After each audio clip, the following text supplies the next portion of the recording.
একদিন সকালে বন থেকে একটু দূরে এক ছোট্ট পিঁপড়ে খাবার খুঁজে বেড়াচ্ছিল।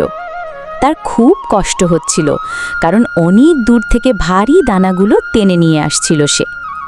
হঠাৎ সে দেখল এক শিকারী লুকিয়ে বসে আছে একটা বড় গাছের নিচে। তার হাতে ধনুক তীর।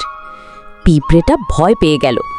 সে ভাবল, এই টুনিটা তো কিছু জানে না, আমাকে কিছু একটা করতে হবে। পিঁপড়েটা চুপি গিয়ে শিকারীর পায়ে জোরে কামড় দিল।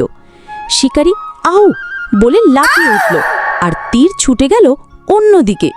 শব্দ শুনে টুনি পাখি উড়ে পালালো।